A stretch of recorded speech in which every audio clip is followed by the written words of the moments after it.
What is up, everybody? Welcome to a brand new episode of Destination the Show. This is episode 117, a 2026 MLB mini mock draft. My name is Jamie Cameron, joined as always by Jeremy Nygaard. What is going on, good sir? How are you? I'm good. Like I mentioned all the time, like this is a super fun time of the year for various reasons. Yep. Um, it's baseball season, like in full swing. It's NBA playoff time. It's soon to be summertime. It's not going to be long until it's draft time. Um, so it's a fun time of the year as the It weather is. turns.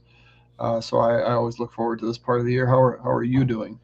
I am doing wonderfully. I spend my morning and afternoon at CHS Field. So what could I want for more than to do that? And as you Well, know, I'm sorry. This is my public apology for blowing your phone up so much while you were in the middle of a workday, but I was not in the middle of a workday today.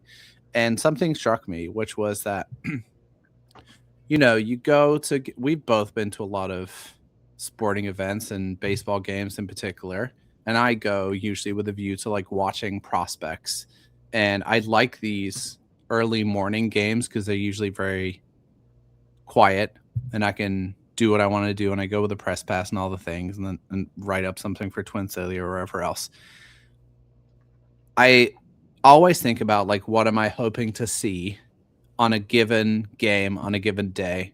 And today it was like, hopefully Walker Jenkins and Erod and Gabby Gonzalez and Kalen Culpepper all in the lineup for number one. And then hopefully a couple of them get hits. But it's rare and weird to see everything you could possibly want from a baseball game in terms of content within 4 innings. But that's what greeted me today. And so I probably overheated your phone from the number of videos that I was sending you, but Kalen Culpepper led off the game with a home run, later hit another. Gabby Gonzalez hit a home run. Walker Jenkins hit a 107 mile per hour double off Jordan Wicks.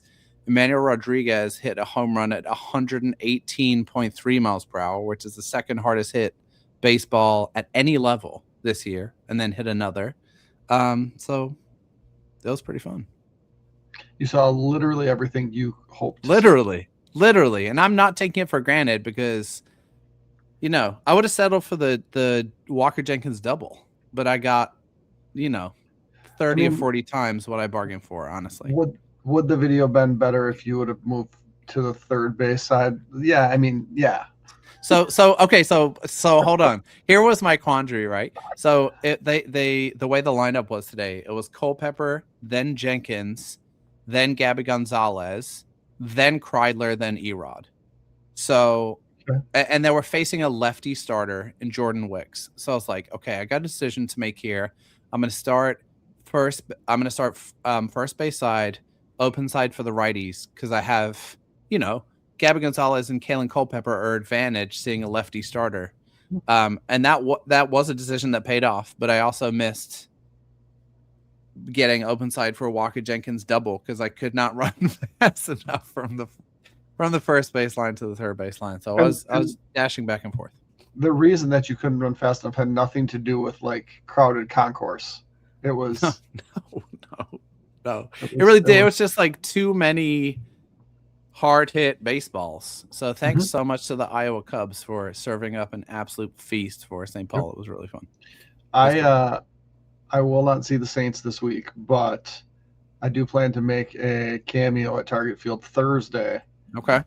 because Wolves tip off either 8 or 8:30. Well, 8:10 or 8:40 after a Okay. 6:40 Twins start. So I'm like, if I'm going to go up and watch a Timberwolves game that starts after 8 o'clock, I might as well watch a little baseball before that. So it'll be a Heck yeah. double dip. The Minneapolis double dip on Thursday night, so I'm looking forward to that. But I don't anticipate anybody hitting the ball 118 miles an hour. I don't anticipate getting video, sending it to you. I should, you know what? I should. I should just take Timberwolves video and just send Do it. you I would love it. random stuff. So I'm more of a Snapchat kind of guy, and you don't do that. So No, I sure don't. that's where we differ. Yeah, I sure don't. Erod, by the way, 945 OPS.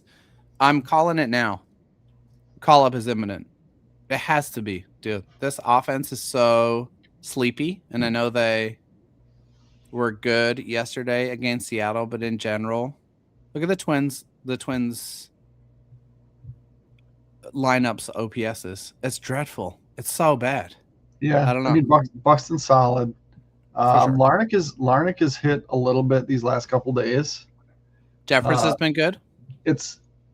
Brooks Lee's been better. Cody Clemens was good yesterday. It's Matt Wallner. That's where this has to happen. So, yeah. But now that we've gone long on the intro, why don't we do our normal housekeeping stuff? Yes. Let's get into housekeeping real quick, ways that you guys can support the show. And we're going to switch up our format today for a fun episode. But you can like and subscribe on your preferred podcast platform of choice. You can find all of our stuff on YouTube. The handle there is @Destination the Show. If you want to send us a question, and thank you to people who keep being kind enough to do that, you can do so on Twitter @DTS_pod1 on Blue Sky. The handle is @Destination the Show, or email destinationtheshow@gmail.com. We are going to knock out some quick news and notes and knock out a couple of listener questions, Jeremy, and we're going to do that off the jump because we've got like a mock draft situation to do today. So we'll start with the more pro baseball heavy stuff. First, I wanted to just turn it over to you and get your take on Connor Prielipp, who pitched yesterday in not nice conditions at all, but picked up his first major league win, which is funny because it took like 2 years for him to get his first pro win and 2 starts for him to get his first win at the major league level. Mm-hmm. But he's looked very promising. I think you'd have to say over 2 starts against 2 good lineups. So what have been your first impressions of Connor Prielipp, major league starter? Yeah, I think it's been exactly what you hoped it would be. Totally. And I think I went in to his first start with not necessarily low expectations, but realistic expectations that he hasn't thrown a ton as a professional. He hasn't thrown a ton of pitches in any single start. And just to try to get through the lineup maybe twice, if you make it into the 4th, probably in a piggyback situation with Rojas. But you just wanted to leave the mound giving your team an opportunity to win. He certainly did that in the debut that he made. And then last night, he looked good. Like, the slider is a big league pitch, and we've known that. 4 innings of really being in, or at least around the zone intentionally, right? If you're not in it, you're doing it for a reason that is intentional. 5th inning, he kind of ran into some issues. I thought that his first walk, Jeffers could have challenged and not had that happen. Then I think it was the first hit that he gave up after that, and then another walk, and ran into some trouble. He had I think 7-0 lead. Most impressively, I think he pitched through over 80 pitches, which I'm not sure he's done as a pro. And so teams are going to get more of the book on him, and he's going to have to do some things just better. But like we mentioned a week ago, he's not a finished product. He's still relatively new, not to pitching in baseball, but to just seeing batters repeatedly, right? Because he's had so many arm issues, and the fact that he's healthy is great. But then taking that beyond, and that he's a productive major league pitcher right now. When Mick Abel comes back, it's not a shoo-in that Connor Prielipp just gets bumped from the rotation. I think that's ultimately what will happen, because you can manage his workload easier if you send him down to St. Paul and keep him stretched out, but skip a start. You just work it out that way. But I think after 2 starts, it's exactly what you wanted to see. It, as it being optimistic, entirely what you want. 100%. I agree with that. And someone asked me the other day, like, what do you think his season workload is? And he threw around 80 innings last year. And my response was like, 100 to 120 feels like the range they probably want to be living in. And so whether he's starting or continuing to start now and either shut down early or transitions into a relief role if the Twins are still in it, or the plan that you suggested, good with that either way. I think the thing that's maybe most encouraging from my perspective is yesterday, certainly his curveball was better, but he's really heavily relied on 2 pitches. It's been a lot of fastball slider, obviously just spamming the slider a ton. As he gets more feel for and confidence in his curveball as like the slower pitch to offset those, and he did not have a feel for his changeup in that first start against the Mets at all. He was really working with 2 pitches. That gives me a lot of confidence that he can kind of stick around. And I think the gist of the conversation that you and I had was like, cool, like we can check the box off that like Connor Prielipp is indeed good enough to be a major league starter and to be an effective one. Now we get to find out through the fine-tuning process, like how good are you? A guy who can start a playoff game? Are you a like a solid 3-4? Are you a back end guy? Are you a bullpen arm? And that's really fun, but it's really cool after the journey he's been on with health, 2 elbow surgeries, what was it, like 14 innings over 3 years or whatever, to see him make such a strong start when the Twins really, really needed it with Ober, Velo down, although he's been good, Simeon Woods Richardson not pitching well, and so much of their depth eroded. It's been really cool. Yeah, and I think too, like it's easier to pitch when it's warmer, right? Mm-hmm. It's probably easier to hit too when it's warmer, For sure. but easier to field, easier to watch, all of those things. But I think when it's 52 degrees and you're trying to spin a baseball, that just it feels different than when it's 75 degrees and you've worked up a good sweat and you have some of that extra stick, the legal stick anyway, that allows you to do some of those things that you just can't do. Because he didn't look to be really laboring, right? He's just like throws the ball and walks off but like you see some guys, I don't know if you were watching the Twins when they had Sidney Ponson back in the day. Yep. And like he was just a wet mess, right? Yeah. And it's like that probably, I don't think he was in great shape, but I think that worked to his advantage because you can create, with your just that natural sweat and that stick that you can do some more things, manipulate the ball different ways. So I'm looking forward to him getting opportunities to start in decent weather.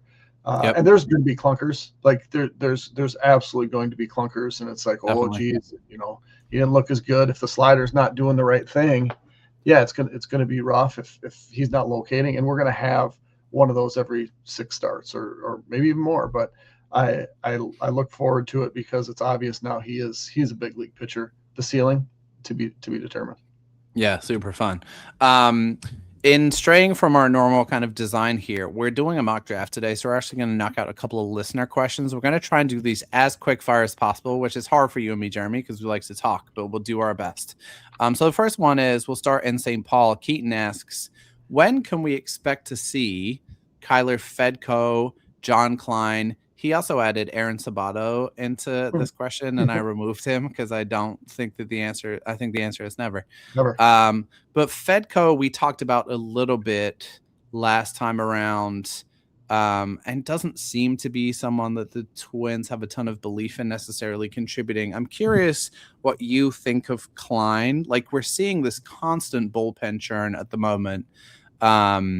With guys being DFA'd, guys being IL'd, Andrew Morris sticking around. I think it's fair to say there's not been a ton of stability. Is John Klein a guy who you could envision in a Morris-like multi-inning relief role, or even a 1 inning at a time type role later in the season? What are your thoughts there? Yeah, he's on the 40-man, so that helps.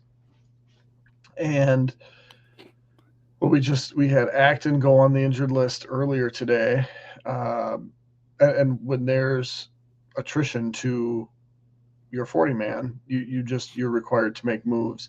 I think it kind of tells you Zach Kent, he was on the opening day roster, right? Yep.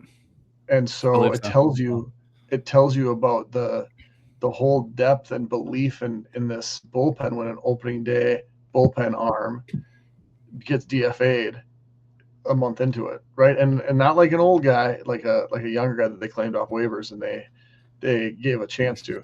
Now, does Zach Kent probably clear waivers? Yeah, right, and goes to St. Paul. But I think that moves John Klein one step further Mm-hmm. up the ladder.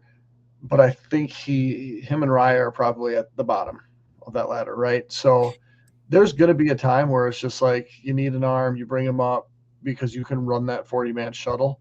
Um, Fedko's different. He's not on the 40-man. He's buried behind other guys that are uh, position versatility. I think helps him at this point, Mm-hmm. but like what's the avenue for him to get on the roster? I don't see it, um, because he's like there's always going to be a better option no matter who goes down, unless you have a ton of guys that go down. Uh, but not being on the 40-man certainly hurts him, where Klein has that quicker avenue to getting up there. Yeah, for sure. Agreed. I do think Klein's stuff would play up in a shorter role, and they've been using him in this kind of 4-inning, 80 pitches, which makes perfect sense at AAA. That's a strategy in and of itself. It's also a good way to keep him stretched out. But I saw him today. He got 10 whiffs in 4 innings of work. He ran into trouble in 1 inning where he gave up a 2-run bomb to one of your guys, actually, James Triantos, who like There we go. hit a ball like legit out of the stadium. But he certainly has the stuff. I think in shorter stints he could get up to 97, 98, high 90s. And so I do think he's going to be a guy eventually who's going to get a shot. I think if we play out a future where the major league team is less in contention later in the summer, July, August, I think he becomes a name who's starting to kind of emerge, and they see what he's got potentially in a relief role. So I would definitely advocate for that. I definitely think you want to see what you've got from a guy like him. And he was probably one of the minor league pitchers of the year last year in the org. He had such a great job moving through AA and AAA. So hope to see him at some point later this year. One more, Jeremy, from Ben, and maybe we can do this. You can answer the first part of this question. I'll try and knock out the second. Ben says, what do you guys think is the greatest organizational weakness at this point in terms of a demographic? Is 2026 a good draft to address it? That's a good question, because I think when you look at the big league roster, it's pretty clear like the bullpen is the weakness, but you don't develop bullpen guys, right? That kind of works its way out naturally. So then you kind of pitching depth as a whole, and I think there's certainly pitching depth, and so I would say it's not that demographic. I think the corner outfield is going to be fine. The places that I go are catcher and first base.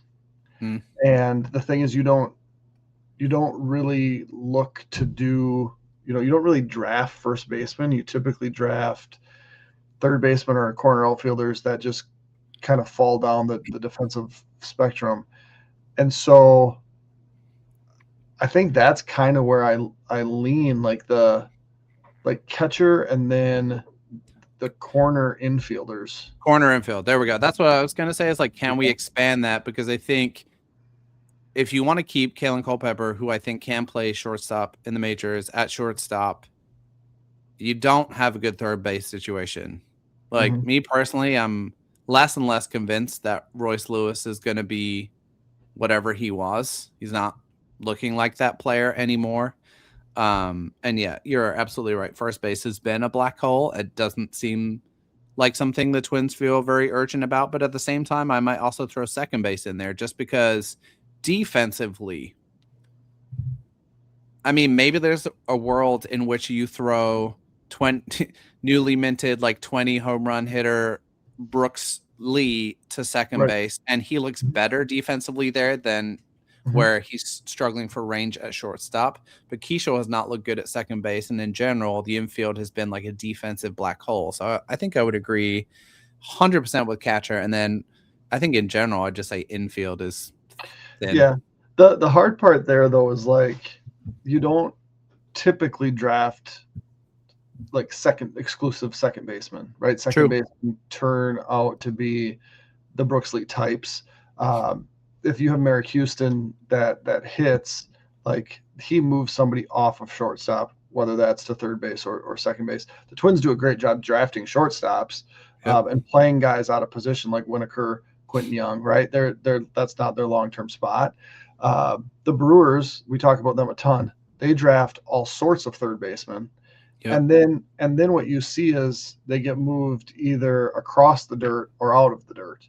And so when you don't draft third baseman types, you don't have that because you're not moving right or left fielders into third base, right? Yep. You're not you may move them to first base, although the Twins have kind of had an allergy to that. When was the last time they moved a corner outfielder into that position? I don't know that it has really ever happened. So, but you don't, like I said, you don't really draft first baseman unless it's the Nick Kurtz type. For sure. And I catcher and really third base, but I would say less second base because you'll move a guy there, whether that's a shortstop or sometimes it's a less able athlete from the outfield, right? That can move. Yep. That can move there. So now your part of the question, is it a good draft to address either that corner infield or the catching position? I mean, I suppose the childish answer is to say, of course it is, because you're picking third. So it's a good, right. I mean, like coincidentally, there is an extremely highly regarded catching prospect at the very top of this draft who looks like he's going to be a top 3 pick. That's Von Lackey out of Georgia Tech. I think to your point and to our discussion about the infield, yes, because there are good shortstops in this draft, right? And so whether that's you take one and they end up in a different position in the infield, or they push someone else to a different position in the infield, you're kind of by diffusion creating a better infield situation the more shortstops you take. Hypothetically, at this level in high school or in college, those guys should be good defenders. And so whether that's like Grady Emerson, who's thought of as kind of a lock to stick at shortstop, or a guy who's more fringy, you should be adding to your infield situation. I mean, I think last year was really exceptional for prep shortstops. It's not as strong in that area this year, but there are really good shortstops at the top of this draft in Rock Chalowski and Grady Emerson. And there are certainly some college bets later or a little bit down board that kind of fit the bill. And then we mentioned Von Lackey. So I do think, let's put it this way.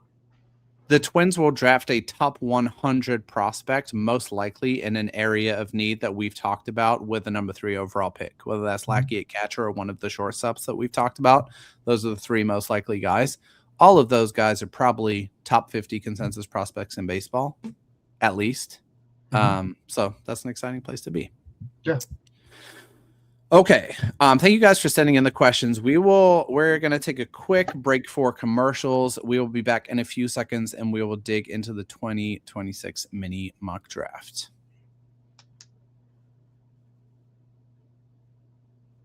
All right. Welcome back to Destination the Show. We're going to dig into the second part of our show, and we're going to do, this is actually the 3rd time we've done this, which is kind of hard to believe, Jeremy, but we're doing a little bit of a mini mock draft. I want to actually quickly recap the teams from the last 2 years, just get your quick thoughts on each year and how we kind of performed. Here's the general rules and ways that we've gone about this, and then we'll kind of do a hard recap of the rules before we start. But basically the goal is using our own kind of research, draft boards, all of the things. We're going to complete a mock draft where we get 8 picks each, and the goal is to amass as much talent onto your roster as possible, and we kind of reflect on them year after year and see whose team is shaping up to be stronger from which draft class. We'll get more into the nitty-gritty on the rules in just a second, but we'll start with 2024. I'll give you our 2 teams, and then you can let me know, Rye smile, how you think this one is shaking out, and then 2025 is completely different flavor. So 2024, your team, in order here of how you pick them: Charlie Condon, who's at AAA doing well; Jack Caglione, who's kind of turning it around now at the major league level; Hagen Smith at AAA; Braden Montgomery, top 100 prospect; Vance Honeycutt, let's come back to him; Tommy White, let's come back to him; Caleb Bonham, who might be the biggest riser on top 100 prospect lists this season. He's hit 3 home runs tonight, leading all of high A in home runs at 10. And then Brody Brecht, who I fear we may never hear from again.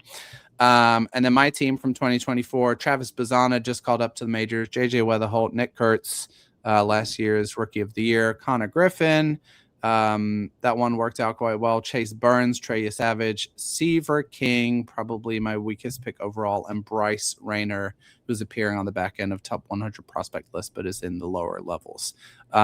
Without being too smug, Jeremy, fair to say that 2024 belongs to me as it stands. Yeah, I think that's fair. Yeah, what the heck, Seaver King? What kind of pick is that? Yeah, you win that one. I mean, I like the Condon pick at the time. I still think he's going to be good. He's missed a lot of time with injury, so. Yeah. Yeah, Bazzana, Weatherholt, Kurtz. And I was not high. I was a Caglione over Kurtz guy at the time. Yeah. That's proven to be wrong.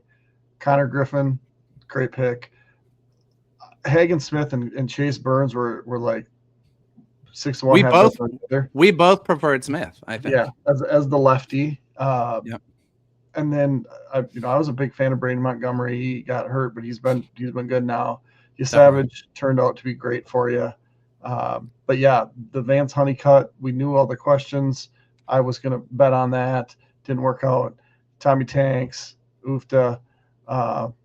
Bonner's been good, and so that's been nice. But yeah, when the hit rate is pretty low on a whole draft, that's not ideal, especially when you're only trying to take the top 8, take 8 of the top guys.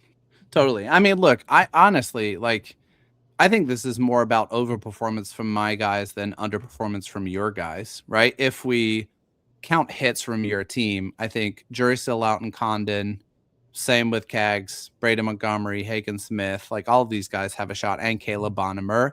It's just been unusual that no one could have predicted that Connor Griffin would be in the majors at 19, that Nick Kurtz would win Rookie of the Year. That's just freak luck, I guess, is what I'm trying to say.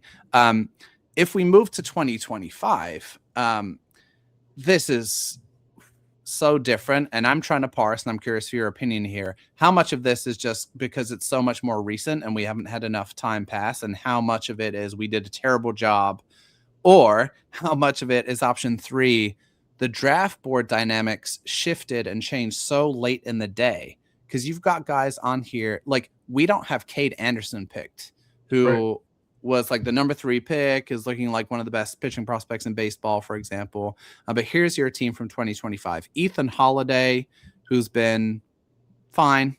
Seth Hernandez, who is looking like an absolute superstar. Jace Laviolette, who's off to an uneven start. Liam Doyle has a pretty ugly ERA. Brendan Summerhill was good last year, hasn't been good this year. Merrick Houston's been excellent. Kason Cunningham is a top 100 prospect on lists. And then Cruz Schoolcraft, not looking good in the early returns. So just lower overall hit rate. My list, Jamie Arnold, who's been excellent. He was a front runner on the board. Eli Willits, who I stole from you. You were visibly annoyed. I went back and listened to the episode when I made that pick. He's a top 100 guy. Billy Carlson off to an uneven start. Iva Arquette been injured. Kyson Witherspoon has been mediocre. Wahiva Aloy has been mediocre. Gavin Feen has been hurt. And Corbin Dickerson, the guy who I was most convinced was going to be a first round pick, was taken in the 5th round by Seattle, and ironically is maybe the best performing of any of my bats in 2026. How are you scoring this one? I think you having Hernandez puts you over the top here, but overall, I feel like this is just a mess. Yeah, I mean, it's you give it a year, and then we can look at it like we look at the 2024 one, and maybe one of us is clearly ahead.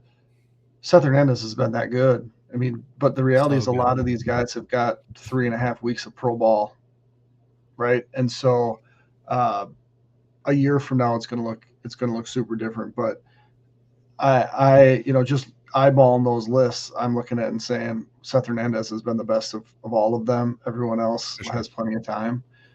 So I'm not going to declare myself the winner on that yet. But Seth Hernandez makes that team look a lot better than if he wasn't on the list, because the other names just are it's mediocre at best, but we got time to sort that one out. We'll come back to that in 2027. A quick question from Internet Gnome, which I think is useful to interject here quickly before we start drafting, who asks, who is a prospect in the draft you were most wrong about, and how do you apply the lesson of how you are wrong? I'm springing this on you, Jeremy, so I'm going to give you a quick little moment of thinking time. Mine was 2023 Jacob Wilson, who I absolutely hated as a prospect. He was definitely someone who was kind of linked with the Twins if they went off board a little bit. And I think he ended up going 6 to the A's right after Walker Jenkins was taken by the Twins. I was convinced that because he had little power and made contact with everything, that approach wouldn't work in pro ball. And so I suppose the lesson is to try and bury your own personal prospect biases when you're evaluating, and make sure that you don't just like ignore production, which is what I did with Jacob Wilson. And he proved me wrong. Do you have anyone that springs to mind, Jeremy? And if not, we can certainly roll straight into the drafting. I don't have anybody that really jumps out, because I was looking at our lists of, like if we're just talking about the guys we've taken, and it's the same theme, like the in zone swing and miss with Honeycutt. Laviolette kind of had that same thing. Tommy White, like I had a type that I was apparently going for, and they weren't really working out. So I'd really have to give more thought to the biggest misses in the draft. I wasn't a Jacob Wilson fan. Bryson Stott was another guy whose name was on the list, that the Twins may potentially be into, and I'm like, I don't really love that. He's not been great this year for a bad Phillies team. But let's revisit that one here when I have some more time to think about it. You're muted. You're doing the mute thing. That's how this is all going to start. This whole draft is going to start with you being on mute. This does not bode well. So we have not decided who is picking first, but I will now share with you that I picked first in 2024 and you picked first in 2025. Okay. So I think we should let a wheel decide. Okay. And I'm not going to screen share it, but do you trust me to relay the outcome of the spinner wheel? I do, okay. Even though you could just click the present button. I'm not going to do that. Why would I do that? That's fine. I do trust you. I think you would rather. I think you would rather take the second pick, so then you can beat me when I have Cholowski.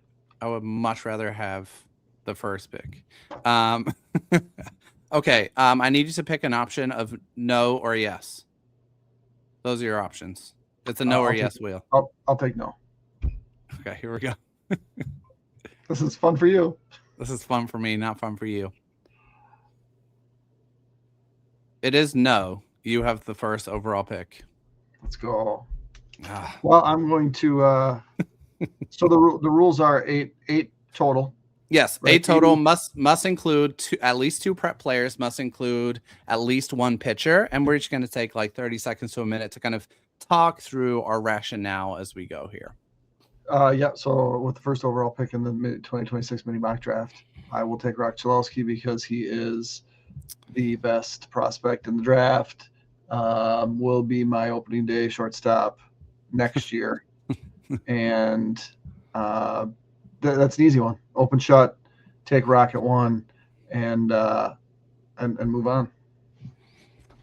Ugh, this is very disappointing, and this has put me in a difficult position. But I am going to go chalk at number 2 and pick the number 2 player by consensus, the number 2 player on my personal board, and a player who I would very much enjoy falling to the Twins at number 3, which is going to be Texas high school shortstop Grady Emerson, best hit tool in the draft.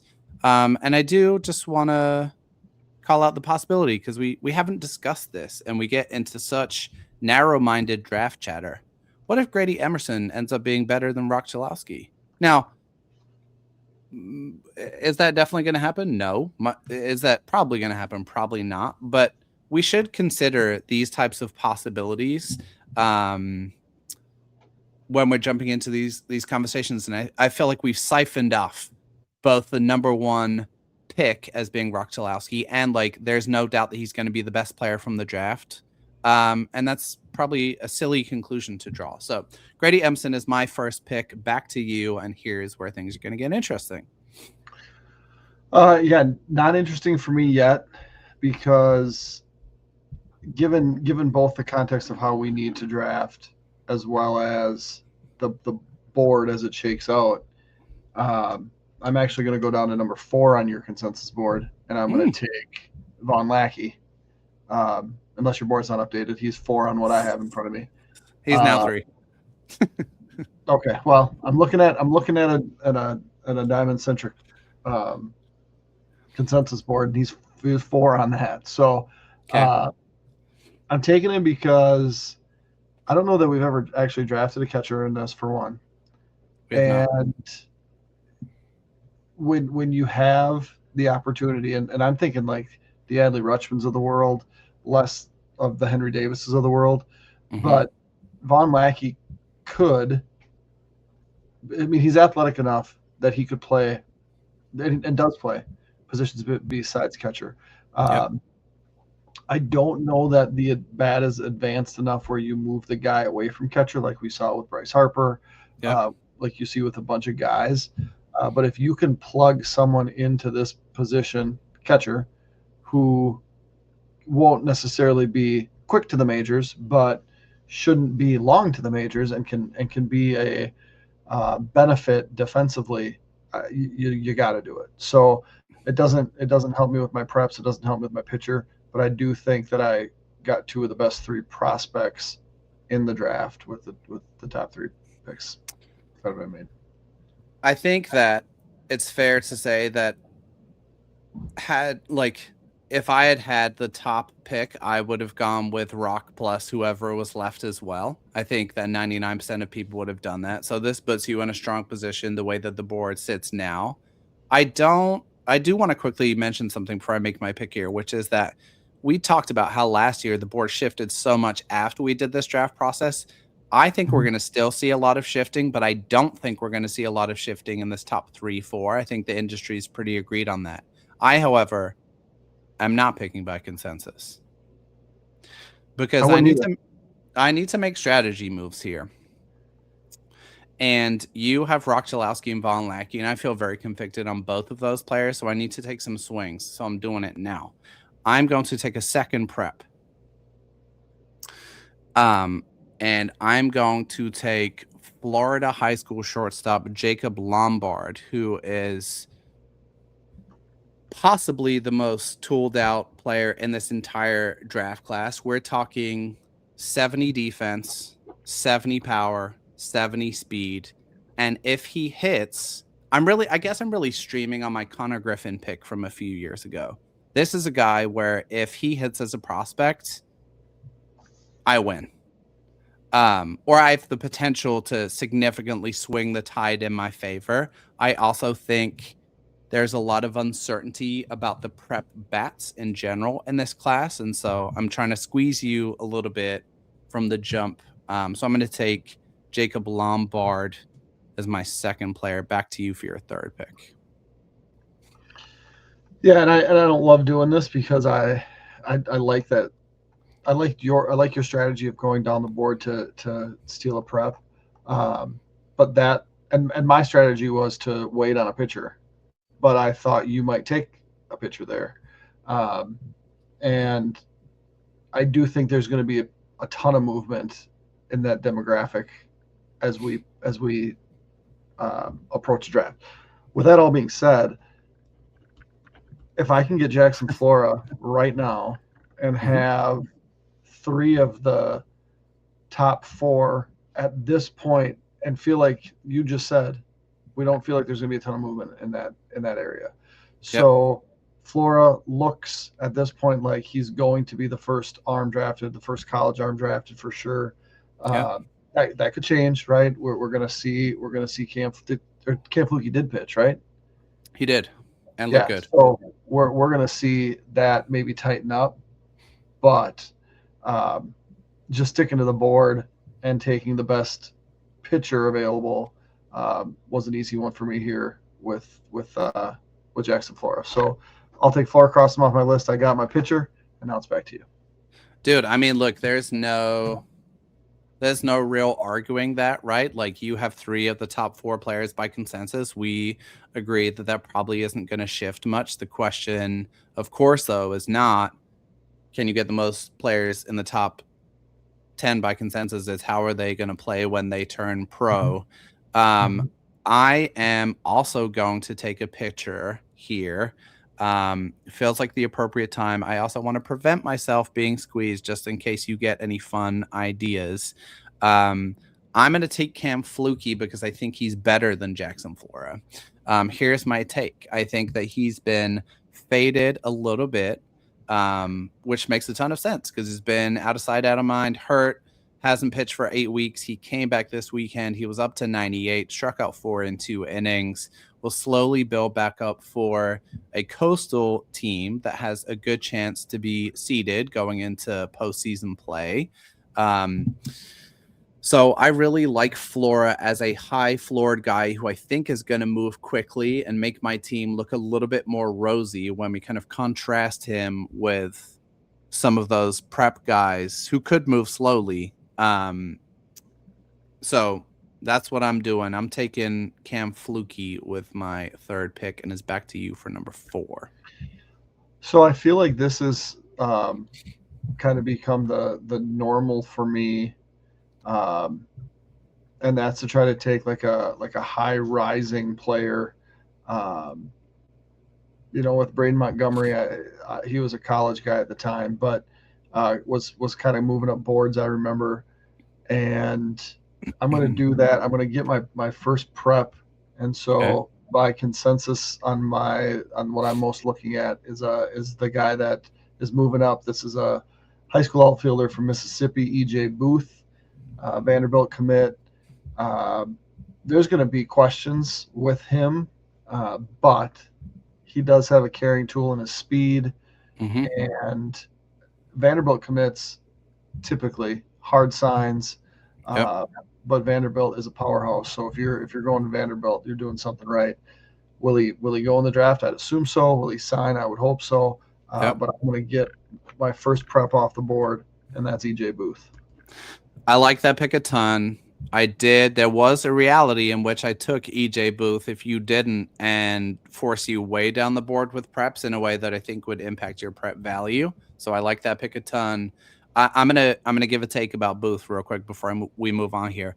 I think he's gonna end up as like a consensus top 6 or 7 pick in this draft, like on the board. Like I think by the end of this week, whatever he is on the board that you're looking at right now is going to be ancient history, and he's going to bump up several spots.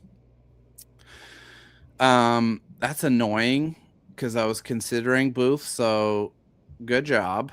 I think I need to take some floor here. I've got so far Cam Flukie is returning from injury and 2 prep hitters who have a ton of ceiling. I guess Emerson has some floor, but I'm going to lean into one of my favorite college hitters and who I have at the top of my list remaining. And that's going to be Virginia outfielder AJ Gracia, one of the safest hit power combinations in this draft, in my opinion. He is one of the few guys on the college side that we have not seen some significant erosion really in their conference play. He's hitting 325, 469, 616 on the year, 12 home runs, approaching his career high of 15. He walks 17% of the time, strikes out 13% of the time. He's just really solid, going to be above average in a corner spot or making it work in center. But he's like Nick Kurtz light for me, I think is how I've described him before. I like Gracia a ton. So I'm going to make him my, let's see, what is that? Fourth pick. I'm back to you for your fifth.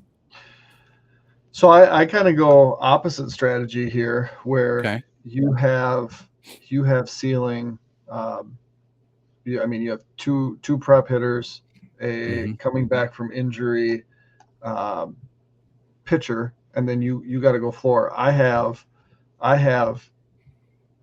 floor with a high ceiling, catcher here that I like, decent floor. Jackson Flora, like that. Went ceiling with both, but I'm going to go back to prep, and I'm going to take a two-way guy, reclassified young dude, and that's Jared Grinlinger, a left-handed pitcher / outfielder from California. That's a ceiling shot. I don't know what he'll end up being, but committed to Tennessee and looks good both as a pitcher and as a hitter. And if I'm trying to accrue value in the future, I got 2 shots with him versus 1 for everybody else. Okay. But you know what? I'm going to call him. No, I don't have to call him pitcher because I already got my pitcher. Two-way player.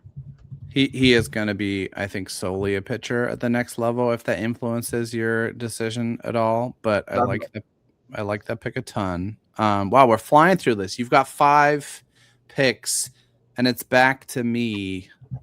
Oh, man.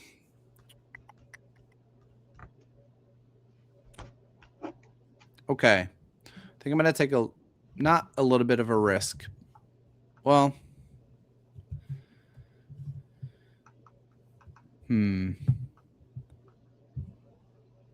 okay, back to me for my 5th pick. I am going to take a little bit of not a significant risk. I am going to stay on the college side, though. I'm staying on the college side for my 5th pick. I'm taking a college hitter, but probably not who folks are going to expect. I'm going to take another shortstop, which is Kentucky's switch hitting shortstop, Tyler Bell. Was originally drafted by the Rays a couple of years ago. He missed significant time earlier this season, with a shoulder injury. Here's my general reservation about the college crop. We like the college hitters in this draft quite a bit. A lot of them have not played well in conference play. And we'll probably run into some more later in this draft. But here's how Tyler Bell is looking through around 30 games. Switch hitter, hitting 350, 551, 535, a 152 WRC plus, 4 home runs. The power is only going to be like fringy or fringe average, but 9 stolen bases plus defensive shortstop. I like how he has significantly improved his approach this year. He's walking 13% more and striking out 7% less. He's one of my favorite hitters in the class, and he's another guy who's been a little bit out of sight, out of mind. So my 5th pick is going to be Tyler Bell. Tyler Bell was on my overall list, but when you started talking and saying not the guy that we expect, I think listeners might have thought that was going to be Justin LeBron. And so I actually thought you were going to take the guy that was going to be my next pick, also a college hitter. From the SEC, and I'm going to go with Chris Housekeeping from Texas A&M. Probably less likely to be a shortstop, but I do like the bat, and how the SEC is going to work after coming over from the Big Ten remains to be seen, as we're only in April. But I think a top 10 pick, and gives me some more floor. But I do think that they're ceiling with him as well. So Housekeeping is my 6th pick, and I feel pretty good about getting him at 11. As you should, Jeremy. As you should. Okay, so 6. Oh, we're in interesting choices at this point, man. Okay, I'm going to. 1 second. I'm a little bit torn. Well, I know who I'm going with next if you don't take him. I'm torn between 2 college hitters, and I like both of them quite a bit. But I'm gonna stick with my guy who's been my gut since the beginning, I think. And I'm gonna take another outfielder, and that's TCU's outfielder Sawyer Strohsnyder, one of the best blends of like athleticism and upside on the college side for me here. The reason he's giving me a little bit of pause is he's not hitting as well as he was last year. He hit 350 last year, just 280 this year. The overall production is similar. He's already matched his home run total, stealing a good number of bases, walking 20% of the time, which is up from 8 last year, just a draft eligible sophomore. I love the athleticism. I think he has a chance to at least start his pro career in center field. So Sawyer Strohsnyder is the next guy on my board. Back to you, Jeremy, for your second to last pick. So I'm taking this guy. I don't think you'll take him if I don't, but I don't really have a preference on the other 2 that I'm debating. And so I'm going to take the guy that I want here. And I did this last year when I took the consensus #1 prep pitcher. And that guy right now is Gio Rojas, Stoneman Douglas High School, committed to Miami, and he's a lefty. He's thrown in the mid 90s right now, and there's obviously when you take a prep pitcher, it could go extremely wrong, but it could also turn out to be really, really, really good. And so with my second to last pick, I'm going to take a shot with Gio Rojas, and we'll revisit that one in a year. I love that pick for the record. I mean, Rojas has been up to high 90s from the left side, loose, whippy, really good arm speed. Like I mean, I don't for what it's worth, I don't think that's a kind of reach or a risk, or it is in that it's a pitcher and it's a prep pitcher, but the prep lefties in this class is incredibly deep. I like that pick plenty. I'm going off board for my next pick because we're at the end, and I'm going to keep it fun, but also I'm anticipating where I see the draft board going a little bit as we get down the stretch. And I'm going to take a second pitcher. And I'm going to take a college pitcher, though, to go with Cam Flukie. And this is a name who will not be super prevalent on the board yet, but he is going to be a riser, and that is UCLA right-hander Logan Redeman. He is a transfer from UC San Diego, and I just want to call out his numbers on the year. So Redeman, 6'3", 190, junior, right-handed, fastballs up to 98, with a ton of interesting secondary stuff. Here's the numbers on the year, Jeremy. 59.2 innings pitched, a 2.87 ERA, a 2.77 FIP, striking out 36% of hitters, and walking 4% of guys. This is an unusual combination of stuff and strikes, and that is a combination I like a ton. So I'm going to take Logan Redeman, right-handed pitcher out of UCLA, with my 7th pick. Back to you for your last one, dude.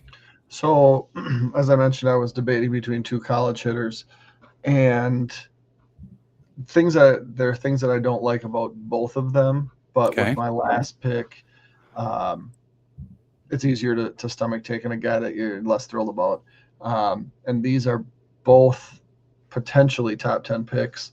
And I mean, if we're talking about the baseball draft, and you look over the history of things, like to get Major League WAR like where does that happen? And it happens in the top half of the first round, right? So that's where we are. I don't love that he's 5'9", right? But Kirby was 5'9", maybe, and Drew Burress is not Kirby, but he has been very productive at Georgia Tech and has a lot of boxes that are checked. When you look at what you want in a baseball prospect, 5'9" is one that's not checked, and that is a big one. But I do think that there is the potential that he can be a very, very good player. He has tools. He has really the things that you're looking for when you're making a draft pick, aside from where the height is. So with my last pick, I feel pretty good taking Drew Burress. The only other hitter that I had on my list is a guy that everyone's going to say, why, if the Twins aren't drafting Justin LeBron at 3, what's going on? And yet he's still on the board here at when it comes to you at 16. So really wanted to put you in a position to see if you would let Justin LeBron go undrafted in our mini mock here on April 20th. I do believe that I will let him go undrafted. Can we talk about LeBron just as a real quick aside? Here's his numbers on the season. Okay, he's hitting 264, which under 300 at college level for a first round pick is not. Doesn't happen super often. 387, 511. Dude, it's a 102 WRC plus. He's been 2% more productive than an average D1 college hitter. That's I can't stomach the hit tool risk, even though I do have to say I'm impressed. 34 steals, has not been caught once. I mean, the athleticism is clear. 12 home runs. He hasn't hit one in several weeks. I just cannot stomach the risk on Justin LeBron, even with a 16th overall pick, which I know sounds crazy because I think I have quite a bit of risk built in and baked into some of my other picks. So I'm going with a guy who feels like very much to me like a classic Brewers first round pick, which is Mississippi State corner infielder Ace Reese, who's heated up significantly in the last week or so after a little bit of a slow start to conference play, but he's hitting 318, 421, 688 with 15 home runs and counting, walks 15% of the time, striking out under 20, a 136 WRC plus, one of the better college hit power combinations in this draft. And that feels like a good place to end for me, because I do feel like I just in general maybe have a little bit more risk baked into my class than you do. So I'm quickly going to recap these, and then I want to get your final thoughts on your guys, and then we'll leave it alone for a year, and then we'll come back in 2027 and see how we did. So your team, which I got to say, I like better on paper probably than mine. Rock Chalowski, Von Lackey, EJ Booth, Jackson Flora, Chris Hakopian, Gio Rojas, Jared Grindlinger, and Drew Burress make up your 8. Jeremy, mine, Grady Emerson, Jacob Lombard, AJ Gracia, Cam Flukie, Tyler Bell, Sawyer Stroh-Snyder, Logan Redeman, and Ace Reese. Any final thoughts before we call it a day and get out of here? I mean, I guess I feel like there's some definite risk baked into my teams. It didn't happen right away, right? I was able to get some pretty rock solid players to start. And then it's a lot of risk, right? With 3 preps. But that's where you either make or break a draft, is if you're going to get solid guys when you go the college route a lot of times, but the home runs are going to happen if you hit on a prep dude. So Grady Emerson, like I've said all the time, if Grady Emerson's on the board at 3 and I'm the Twins, I run to the podium, and I'm so excited about that. 100%. So I'm a big fan of the Emerson pick. My plan going in was to let you take Flora when you were going to take him, which I assumed would be, early, and then have to take Flukie next because I couldn't let you have both. Yeah. And so we reversed that essentially. Yeah. When you went Lombard, I was like, well, this is easy. And I think that was kind of the break in the draft. there's a bunch of college hitters, right? So we loaded up on college hitters, and some will hit, some won't. The only other guy that I had, because I had 16 on my list, so I didn't have your last two picks. And it's like if I would have ended up with the last pick, I had Peterson. Is it Liam Peterson, the pitcher for Florida, who's just not been very good. Yep. But if I needed another college pitcher, if you were able to pull off the double college pitcher, I had him on my list as kind of the last option. So, Nice. yeah, it'll be interesting to see what happens. I didn't listen to last year's episode to see how we felt about the picks right after they happened, or even 2 years ago would have been more telling. Yep. But yeah, we'll see, and the more interesting thing that we'll do a year from now is look at the 2025 teams and see how Lord, we feel about those. For sure. Well, that was super fun. I hope you guys enjoyed the episode. We will be back with another one most likely next week. We'll probably be at this time of year kind of flitting between drafts and minors on a week-by-week basis. Obviously, as we get close to July, we'll get more focused on draft content. We're going to put a lot of time and effort and energy into this number 3 overall pick. Something I did float to Jeremy, which I think you guys let us know if you're interested in this.